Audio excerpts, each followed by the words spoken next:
Oke, mari kita berdoa untuk firman Tuhan pada pagi hari ini.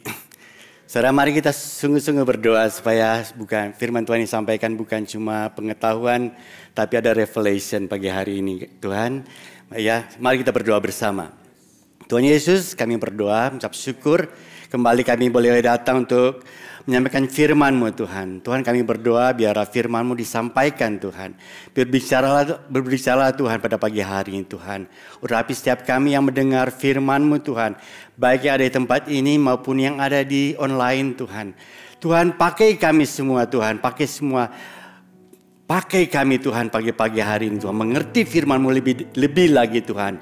Dalam nama Yesus kami berdoa. Amin. Sekali lagi saya mengucap syukur karena saya sudah diberi kesempatan kembali untuk sampaikan firman Tuhan. Biasanya Pastor Paul maju dulu atau pastor depan saya agak kikuk tadi. Saya mau tunggu Pastor Paul tapi oke, saya langsung naik ke depan aja. Tapi hari ini siapa yang siap dengar firman Tuhan? Amin. Saya akan melanjutkan apa yang sudah disampaikan Pastor Paul dalam beberapa minggu ini, Pastor Dion juga tentang tema kita pada bulan ini. Tema kita dalam bulan ini apa? Siapa yang tahu? Be a church, ya. Be a church. Nah, tapi setiap minggu itu ada tema khusus, ya tiap minggu dalam 3 minggu ini Pastor Paul sudah membahas bagaimana itu gereja, bagaimana tentang 7 gunung ya. Minggu lalu kita bahas tentang apa? Kersel ya. Nah, hari ini kita akan bahas sedikit berbeda yaitu saya kasih judul panggilan dan tugas kita zaman ini. Jadi ada panggilan dan tugas kita khusus untuk zaman kita ini. Ya, ada zaman dulu ada orang yang melayani Tuhan, ya itu ada waktunya. Tapi kita itu ada waktu yang khusus, waktu yang khusus untuk kita lakukan. Ya, kalau kita selidiki kehidupan kita di dalam perjalanan kehidupan kita sebetulnya hidup di dunia ini tidak lama kan, tidak banyak kan. Paling kita itu ya mungkin 90 kalau kita umur panjang. Tapi di dalam perjalanan kehidupan kita ada namanya itu dalam usia produktif. Betul enggak? Ada kira-kira umur 20 sampai umur 60 saya katakan itu produktif ya. Ya saya enggak bilang 50 60 karena saya mau 60 ini. Masih produktif ya. Masih produktif. Jadi kita itu bahasa itu kita perlu lihat dalam masa itu apa yang kita lakukan. Kita perlu lihat bahwa apa kita melakukan kehendak Tuhan atau enggak. Dalam kehidupan kita, dalam perjalanan kehidupan kita, kadang-kadang orang-orang itu menghabiskan waktunya misalnya dalam misalnya olahraga. Dia fokus dalam olahraga misalnya. Enggak salah, tapi orang itu fokus dalam olahraga. Tapi ada waktunya enggak dia khusus untuk melakukan kehendak Tuhan? Itu pertanyaannya. Di dalam kehidupan banyak orang itu ada orang yang melakukan itu efektif kehidupannya. Yesus melayani Tuhan itu cuma 3,5 tahun. Tapi efektif. Dalam 3,5 tahun itu dia melakukan semuanya. Dia fokus kepada 12 murid dan 12 murid itu yang melanjutkan misinya dia. Jadi dia melakukan secara efektif. Oleh sebab itu kita tuh jangan berpikir bahwa kita perlu jangka waktu panjang untuk melakukan sesuatu yang efektif. Kita mungkin cuma jangka pendek tapi kita melakukan dengan efektif. Amin. Amin, saudara-saudara kalian.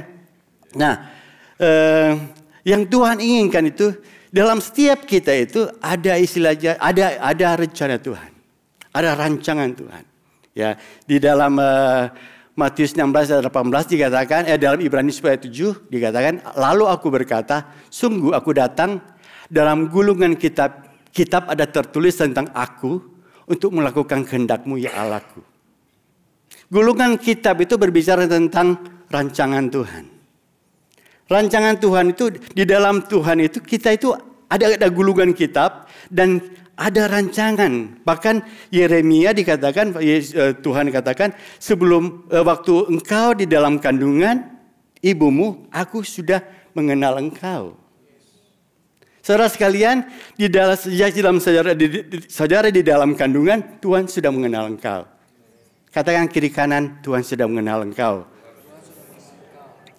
Kita itu Tuhan punya rancangan. Tuhan punya punya kehendak Tuhan. Tapi pertanyaannya, apakah kita fulfill? Kita melakukan kehendak Tuhan. Itu yang kita perlu cari dalam kehidupan ini. Nah, kalau saudara pelajari di dalam Alkitab itu, ada orang-orang yang melakukan kehendak Tuhan. Ya, ada orang yang melakukan kehendak Tuhan. Misalnya saya mulai dari Abraham. Abraham dipanggil khusus. Dia keluar disuruh keluar ke tempat yang dia nggak tahu. Ya, tapi Tuhan punya panggilan khusus. Tuhan punya panggilan bahwa dia akan melahirkan suatu Ishak. Ishak itu punya panggilan khusus juga karena dia anak satu-satunya.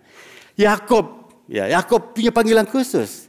Terakhir Tuhan katakan dia itu Israel. Dia katakan Israel.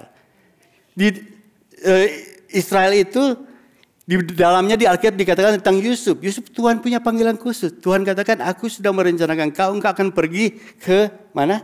Mesir untuk mempersiapkan masa yang susah, masa yang sulit. Jadi Yusuf itu Tuhan punya panggilan khusus. Kalau kita turun dalam lagi itu ada Musa.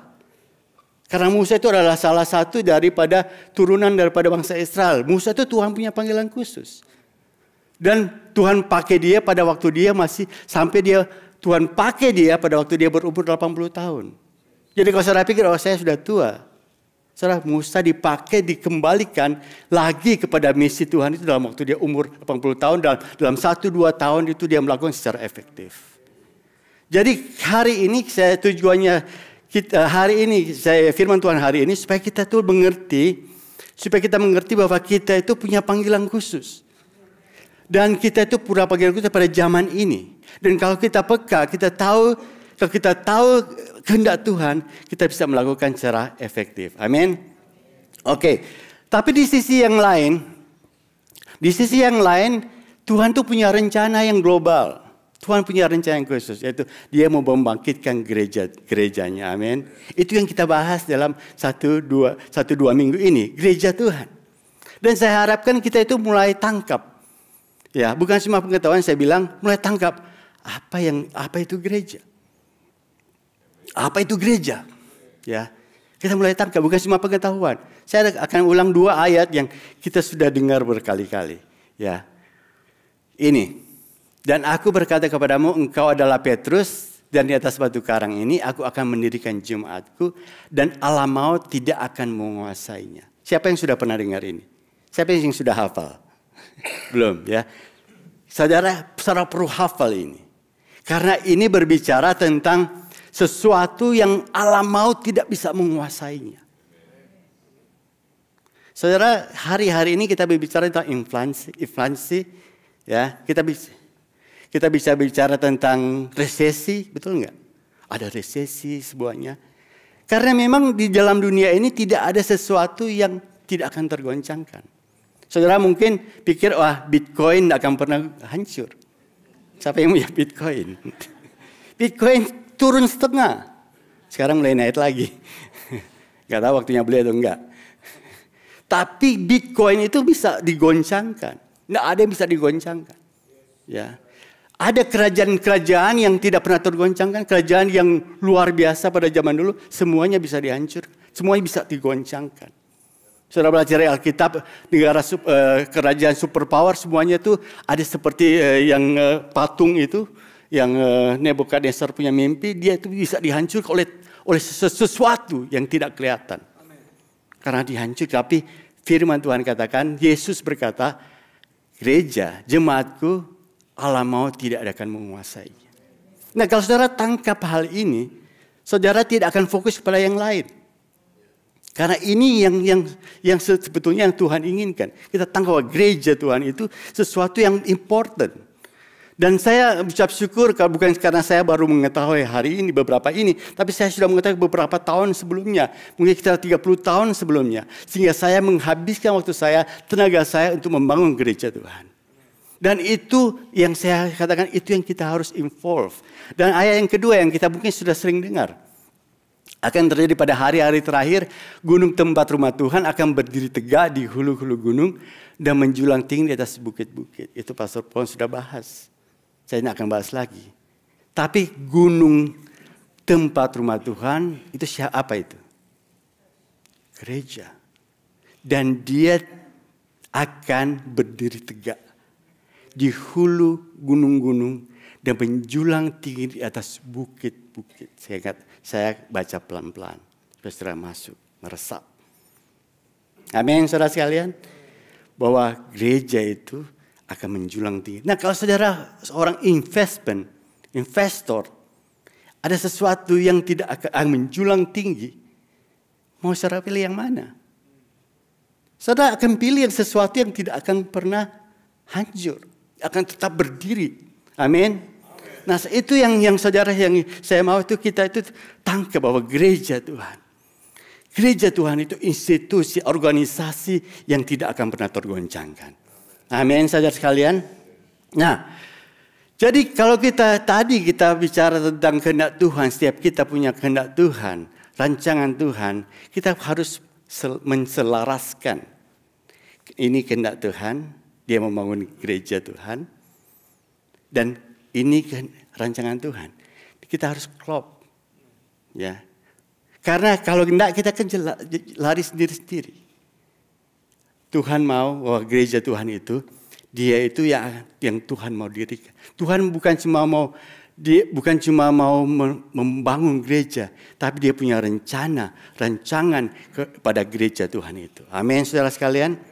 Nah, dalam beberapa waktu yang singkat, saya akan bawa saudara untuk melihat restorasi daripada gereja Tuhan. Karena minggu lalu Pastor Dion sudah berkata bahwa gereja mula-mula itu adalah kayak yang kayak referensi. Kayak referensi itu gereja yang Tuhan inginkan. Betul enggak? Minggu lalu Pastor Dion berbicara tentang gereja mula-mula. Saya tidak akan mengulang semuanya, tapi saya akan beberapa tambahan sedikit ya. Ya, saya kasih statement ini, gereja mula-mula ada referensi gereja yang dirancangan Tuhan. Saya katakan ini, saya sebagai seorang IT, ya, bidang saya di network architecture, ya, jadi desain networking. Selalu kalau saya mendesain sesuatu, saya selalu harus pakai referensi. Jadi kayak misalnya saya membangun misalnya security dalam satu organisasi atau satu perusahaan, saya harus melihat gimana blueprintnya, layoutnya. Oh, ini alatnya harus begini dan begini. Kenapa kita butuh referensi? Supaya kita tidak trial and error. Kita bisa melakukan secara efektif. Daripada kita coba-coba, kita pakai suatu referensi yang sudah diselidiki. Ya, yang sudah diselidiki dan itu ternyata itu jalan dan kita ngikuti aja. Kalau saudara di Amerika ini banyak sekali standar ya. Bahkan kalau saudara familiar with Wi-Fi itu standar. Makanya pada waktu membangun alat Wi-Fi itu harus ada namanya pakai frekuensi 2.4 atau 5.8 frekuensinya. Kalau saudara nggak tahu, saya kasih tips sedikit. 2.4 itu yang saudara itu bagus untuk jarak jauh. Jadi kalau saudara punya Wi-Fi di belakang, di garasi jauh, itu pakai 2.4. Dia punya speednya lebih rendah, tapi dia lebih steady. Tapi 5.8 itu lebih cepat, tapi jarak dekat. Nah itu standar. Nah demikian juga di dalam dunia ini ada standar. Ya, tapi di Alkitab itu sebetulnya Tuhan kasih standar juga. Itu gereja mula-mula. Gereja mula-mula itu di mana kita itu bisa melihat polanya ini. Polanya minggu lalu kan kita sudah lihat. Polanya waktu gereja itu mula-mula itu gereja itu mengalami mereka itu berkumpul bersama di rumah. Ya, itu namanya itu polanya. Itu yang kita ikuti. Ya, itu yang kita ikuti. Sebentar, saya minum dulu. Saudara ikuti? Oke. Jadi saya memberikan beberapa summary aja tentang bagaimana itu referensi gereja yang sebetulnya gereja mula-mula itu. Saya kasih beberapa, saya ambil dari beberapa sumber dan saya summary aja, yaitu gereja itu mula-mula itu lahir daripada Roh Kudus. Jadi kalau gereja bukan daripada Roh Kudus, gimana? Itu enggak standar. Gereja itu adalah kumpulan orang percaya. Jadinya kalau gereja itu berkumpul bukan orang percaya itu orang yang lahir baru. Tapi ada suatu organisasi di dalamnya itu bangunan gereja. Dan orang-orangnya belum lahir baru itu apa namanya? Arisan. Karena orang bukan dalam Tuhan. Tapi gereja itu adalah gereja, ada kumpulan orang percaya, amin. Ya. Saya tidak akan bahas karena ini panjang sekali. Ya, lahir baru. Di dalam gereja mula-mula itu ada pemuritan, ada home cell, ada baptisan air, ada baptisan Roh Kudus, ada disiplin, ada persekutuan, ada berdoa dan berpuasa, ada kesemuan ilahi, ada kepemimpinan jamaah, ada karunia Roh Kudus, ya. Ada pujian dan penyembahan, ada penumpangan tangan, ada 5 jawatan. Saudara familiar gak dengan ini? Saudara pikir, wah ini kita itu sudah kayak gitu. Memang kita sekarang itu sebetulnya itu kita ada pada posisi di mana gereja itu sudah direstorasi. Sudah mendekati gereja yang mula-mula. Tapi sebelumnya gereja mengalami kemerosotan. Itu yang dibahas di minggu lalu oleh Pastor Gio. Ada yang namanya gereja itu mengalami pada waktu gereja awal itu gereja yang referensi itu gereja yang semuanya kayak ada tapi mengalami kemerosotan. Bagaimana gereja itu mengalami kemerosotan kalau standar-standar itu diturunkan? Misalnya salah satu contoh yaitu ada 5 jawatan yang paling terakhir. Ya, ada 5 jawatan. Apa itu 5 jawatan? Karena firman Tuhan katakan Tuhan menempatkan di tengah-tengah kita itu ada nama rasul, ada apa? Nabi, ada pengajar, apa lagi? Ada pengajar sama guru sama. Terus ada penginjil, apa lagi? Ada nabi, ya. Ada 5. Dan itu standarnya.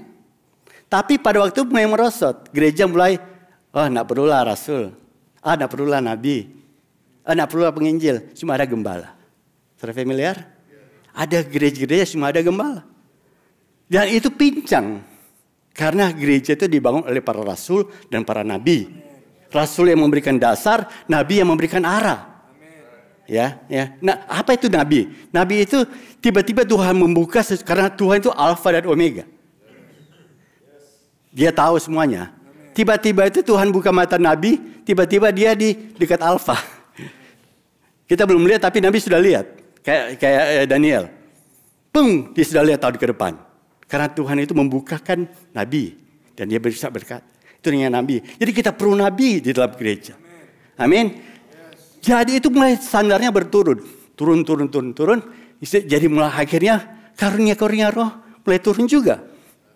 Ya itu saya tidak akan bahas banyak. Tapi itu kira-kira sebagai contoh. Mengalami kemerosotan. Tapi Tuhan punya rencana bahwa Tuhan merestorasi gereja. Dan pada tahun 1400 itu. Ya, sampai 1400 abad ke-14 itu. Gereja itu mengalami kemerosotan yang luar biasa. Padahal gereja itu kan gunung rumah Tuhan tuh yang menjulang tinggi tuh, tapi merosot. Karena semuanya itu harus diwajibkan jadi Kristen. KTP-nya Kristen walaupun dia bulan lahir baru. Sampai akhirnya itu merosot. Ya, orang sampai ada pengajaran bahwa kalau dia kasih duit dia selamat. Sampai kayak gitu. Gereja itu standarnya turun sama sekali. Dan Tuhan merencanakan kalau saudara saya nggak punya banyak waktu, tapi saya kasih beberapa summary. Kalau saudara mau baca lebih lanjut, baca buku ini. Buku ini namanya Revival Principle to Change the World. Ini bahas tentang apa yang terjadi dari tahun 1400 sampai tahun sekarang. Dia membahas semua detail dari Martin Luther, daripada semua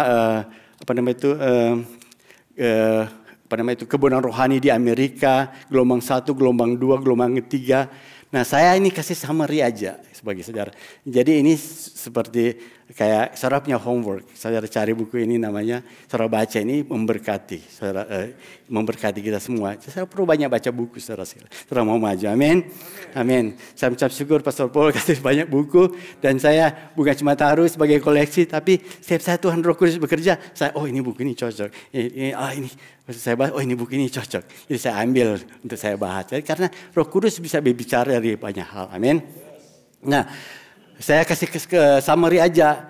Kenapa ini terjadi? Karena Tuhan mau merestorasikan. Mulai dari tahun 1400 itu namanya 1400 ke atas, tahun abad 14 itu namanya itu Great Reformation.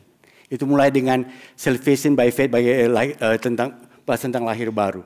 Nah, untuk membahas tentang soal lahir baru itu butuh bertahun-tahun. Karena itu sudah, saya ini orang Manado, gereja Injil masuk di Manado tahun 1800. Ya, dari Belanda.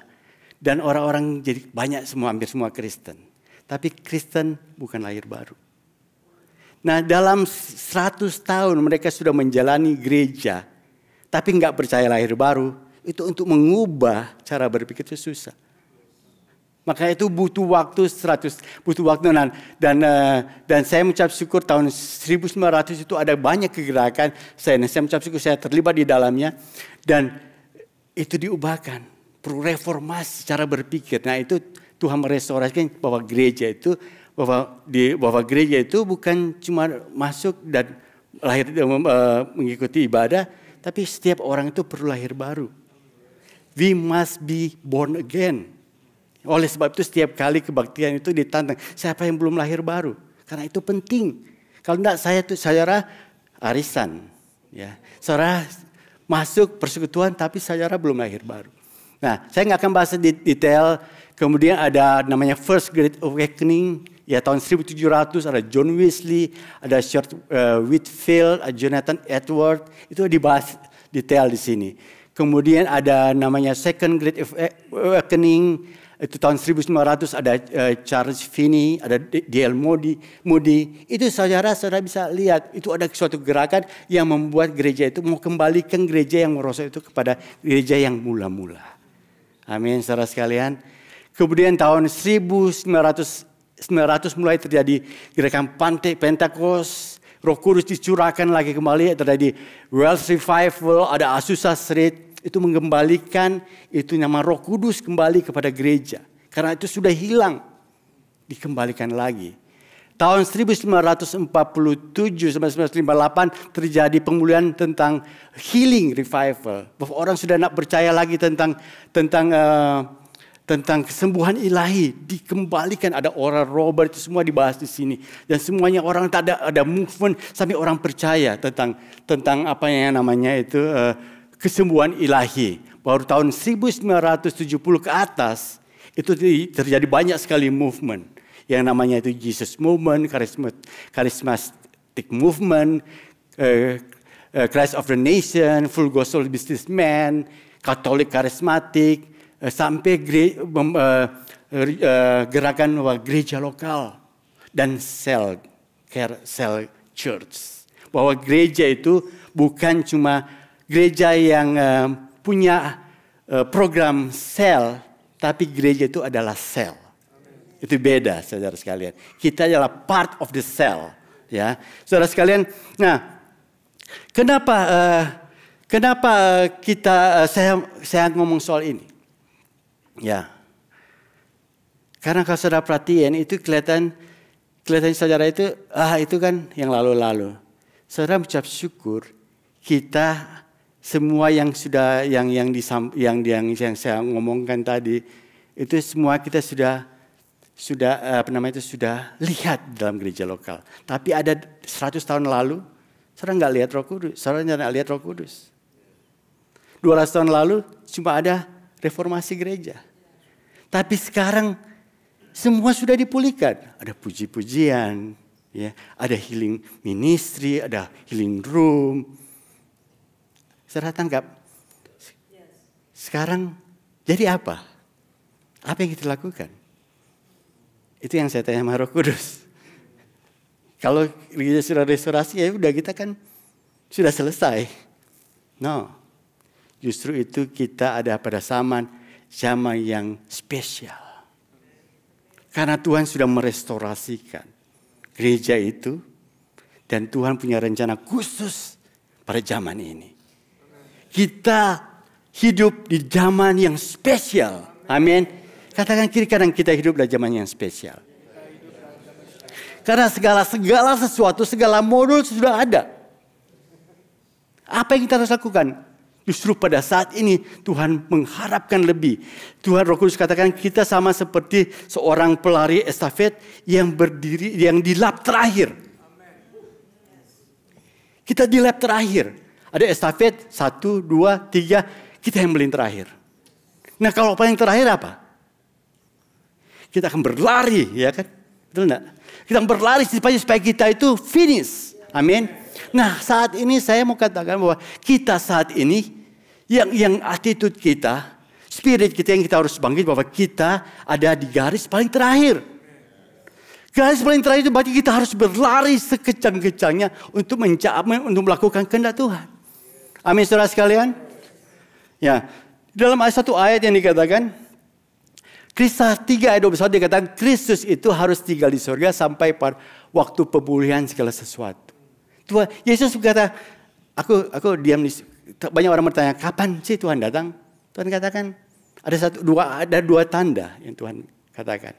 Pertama, kalau seluruh dunia sudah dengar Injil, itu berarti sudah dekat. Betul nggak? Ingat nggak Matius 24? Tapi ada yang kedua dikatakan, aku harus tinggal di surga sampai pemulihan segala sesuatu. Sekarang kalau pemulihan segala sesuatu sudah ada, Tuhan sudah mau datang berarti. Betul nggak? Logikanya kan gitu kan. Aku diam dulu, belum ada pemulihan. Aku diam di surga. Tapi kalau sudah terjadi pemulihan, aku segera datang. Jadi Tuhan sudah seminggu lalu, beberapa bulan lalu saya bicara tentang kita ada pada waktu di mana kita itu, waktu kita itu waktu yang sangat dekat. Kita harus hidup dengan seksama.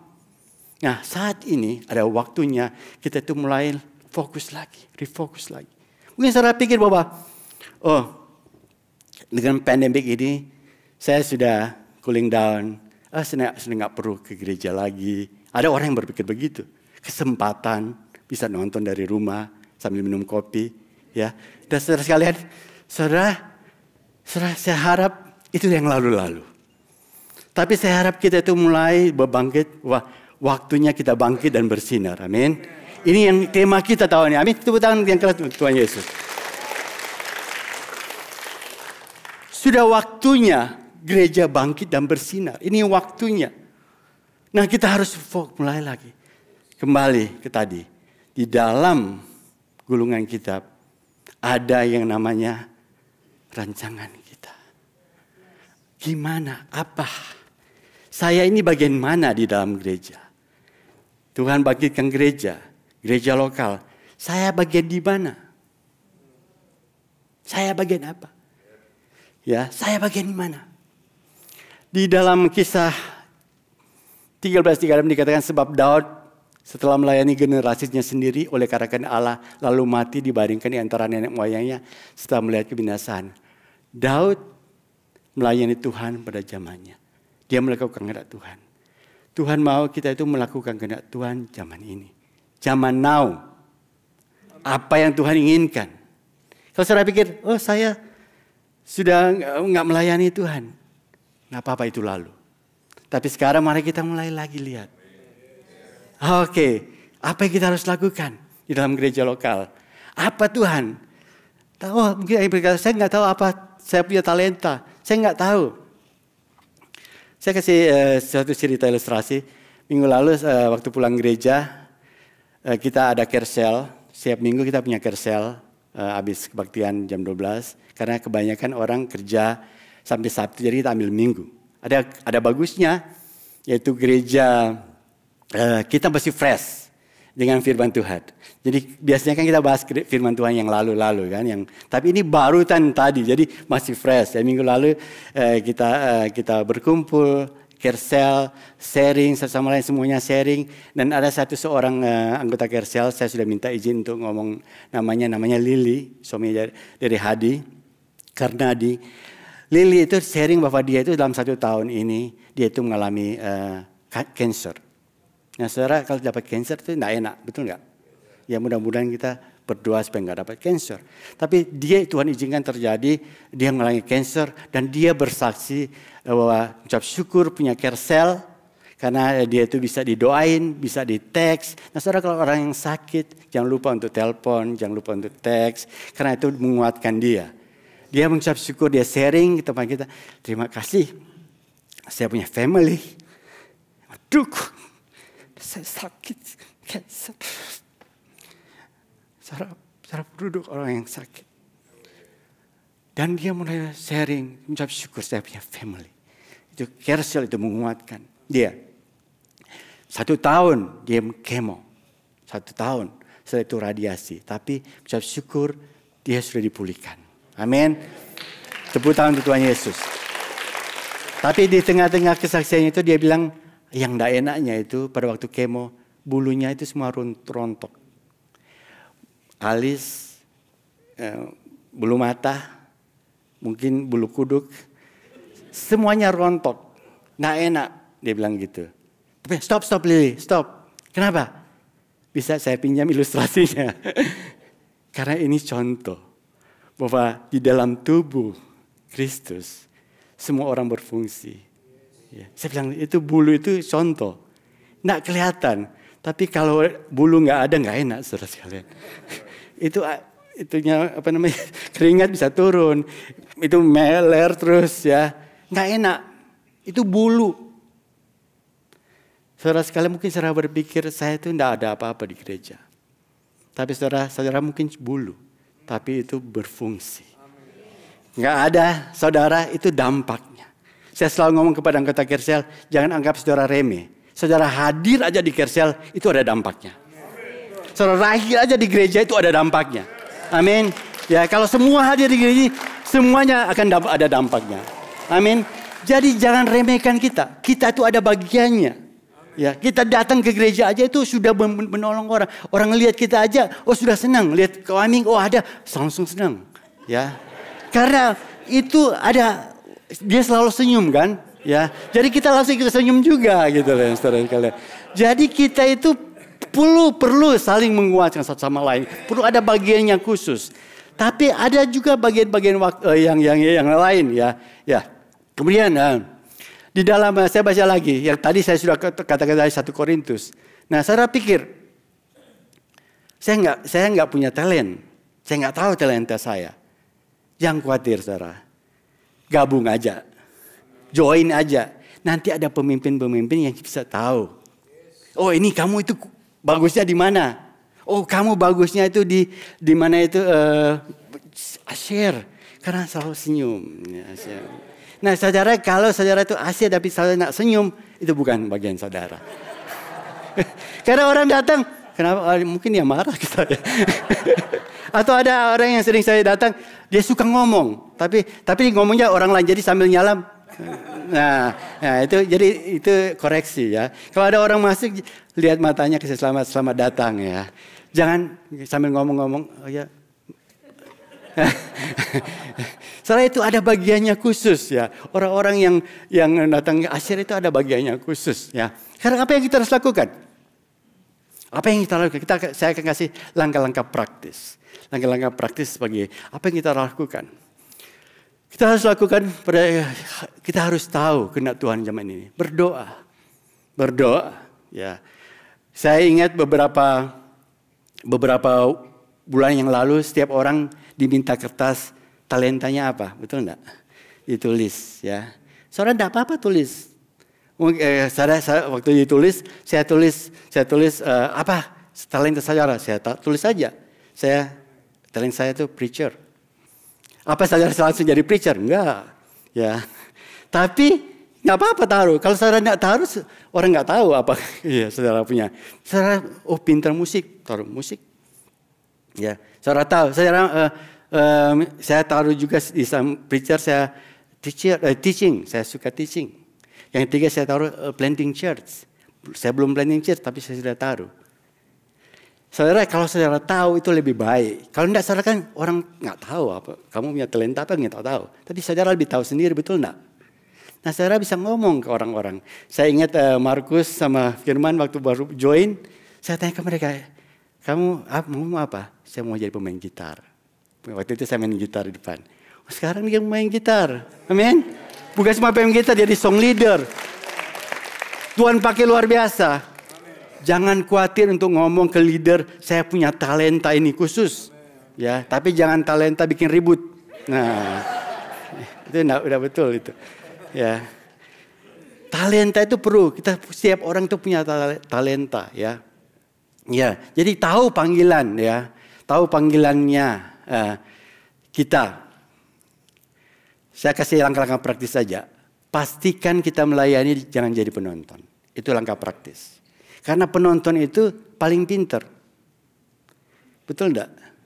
Kalau saudara nonton saya main catur, orang yang nonton main catur dia lebih pintar daripada yang main catur.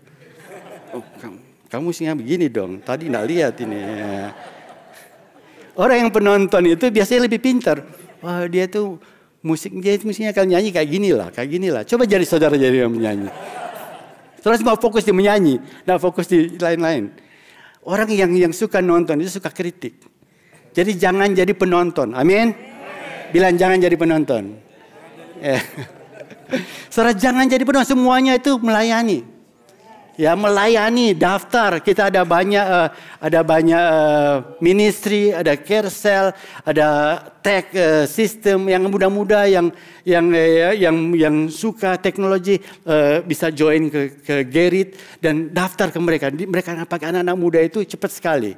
Dan saudara yang masih punya yang suka teknologi, nah apa yang sudah tua juga nggak masalah. Ya, nggak masalah. Ya, semuanya orang bisa dipakai, luar biasa. Dan ada zamannya. Saya waktu join di City Blessing ini, saya yang pegang streaming video.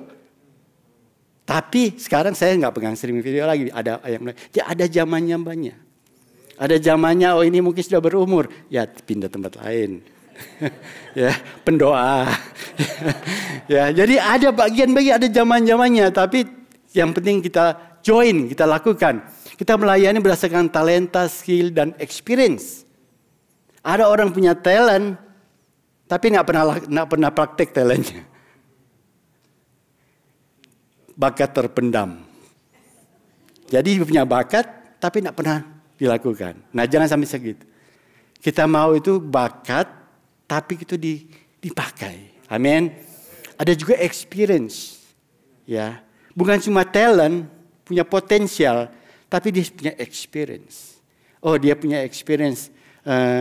Saya misalnya dia orang salah satu experience itu misalnya handyman. Gitu. Orang-orang anak muda tuh nggak tahu handy. Tapi orang-orang tua tuh tahu handy. Nah, itu bisa Tuhan pakai. Jadi anak muda atau orang tua itu skillnya itu bisa dipakai di dalam gereja.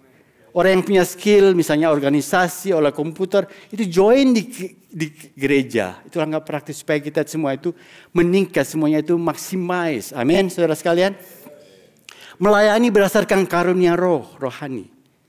Saudara tahu enggak kalau saudara punya karunia rohani? Di dalam website saudara ada banyak tools yang saudara bisa tahu. Saudara itu punya karunia rohani yang mana? Ada tools ya. Jadi saudara klik aja, oh saudara peka orang punya masalah. Itu berarti saudara punya compassion, bukan peka kepada gosip. Nah, itu beda. Ya gosip, oh cepat sekali gosip. Nah, itu beda. Tapi peka kepada hal-hal yang ada orang sudah sakit, orang sudah sudah rasa sedih, dia nggak tahu, dia nggak peka gitu loh. Kita perlu peka.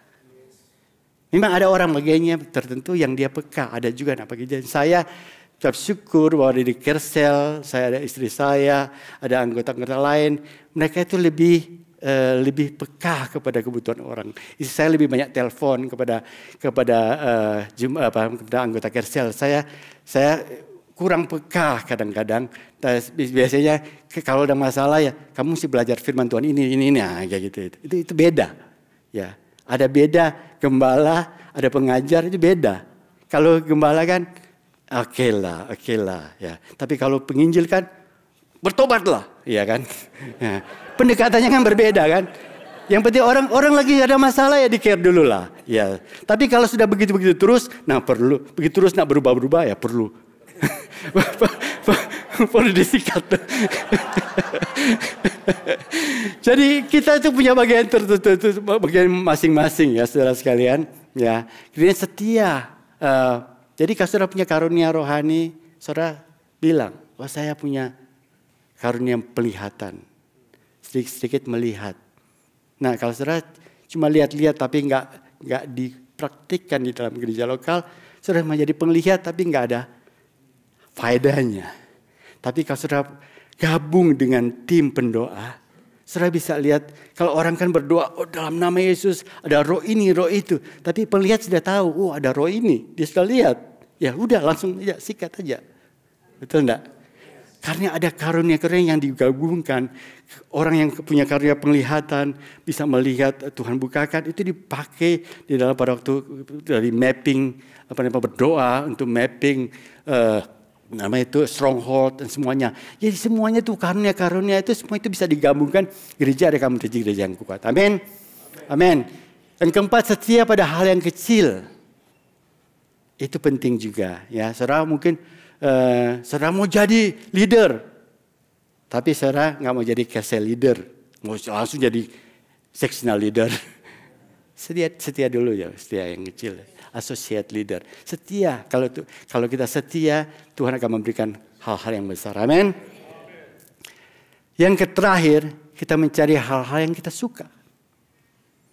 Ya ada jadi sesuatu dalam pelayanan itu ada suatu burden, ada suatu passion. Oh saya mau ini.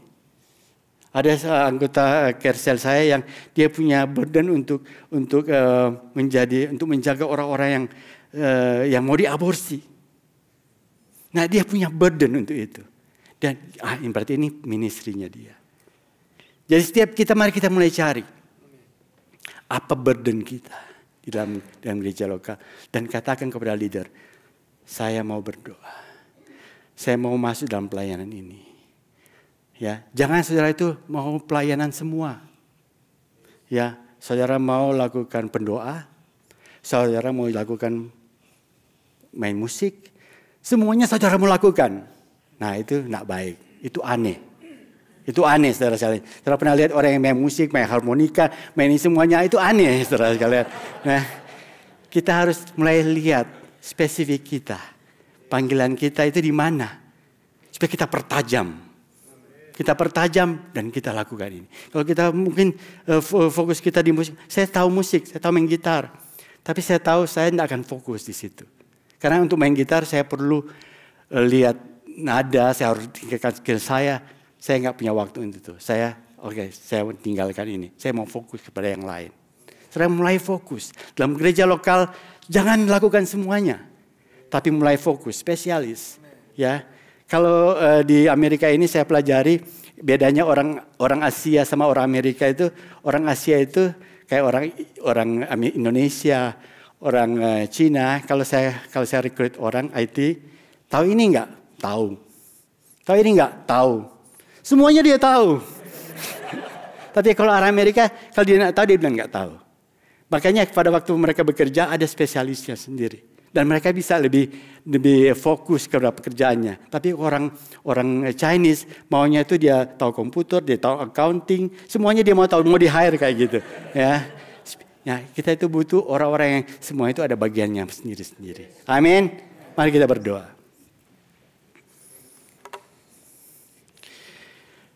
Terima kasih Tuhan pada pagi hari ini Tuhan. Saudara mulai berdoa. Saudara mulai berdoa dan izinkan Roh Kudus bekerja. Dan biarlah Roh Kudus bekerja di tengah kita. Kalau saudara di antara saudara yang selama ini sudah pasif. Saudara-saudari sudah gak mau melayani Tuhan lagi. Jadi penonton aja. Hari ini saudara ambil keputusan. Saya mau melayani. Saya mau terlibat. Berdoa kepada Tuhan dan Tuhan mulai biar izinkan Roh Kudus bekerja. Apa yang saya mau involve? Saya mau involve di pelayanan musik, pelayanan tech, pelayanan asyir. Bicaralah. Ambil langkah step. Saya mau melayani Tuhan. Saya mau dipakai Tuhan dalam kegerakan akhir zaman ini. Tuhan pakai kami semua Tuhan. Pakai bangkit kami Tuhan. Bangkitkan kami Tuhan. Kami tidak mau jadi penonton lagi Tuhan. Sementara saudara berdoa kalau ada saudara yang belum lahir baru. Belum terima Tuhan. Atau saudara belum yakin saudara itu selamat. saya mau butuh Tuhan. Saudara boleh angkat tangan, sementara yang lain berdoa. Atau yang saudara yang sedang didengar di online, atau yang sudah dengar rekaman ini, saudara belum pernah mengakui Yesus adalah Tuhan. Minta ampun atas dosa-dosa. Hari ini kesempatan, sedangkan Tuhan, saya minta ampun atas dosa-dosa saya. Saya mau dilahirkan baru. Sebenarnya Engkau sebagai Tuhan yang juru selamat kami. Tuhan, bekerjalah tengah-tengah kami. Saya serahkan Pastor Paul.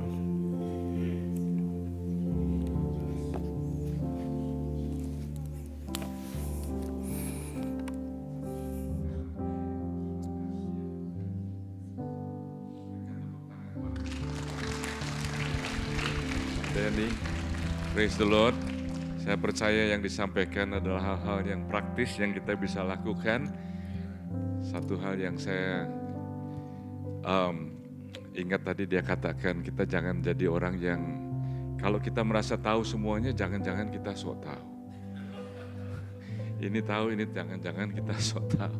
Yang semuanya tahu itu cuma Tuhan. Amin, saudara. Kemarin kita ada seminar spiritual warfare, ya. Itu tujuannya untuk melengkapi saudara lagi. Karena sekarang ini tadi dikatakan juga dalam firman Tuhan, zaman ini lagi ada inflasi, bisa-bisa menuju ke resesi. Perang ada di mana-mana, saudara.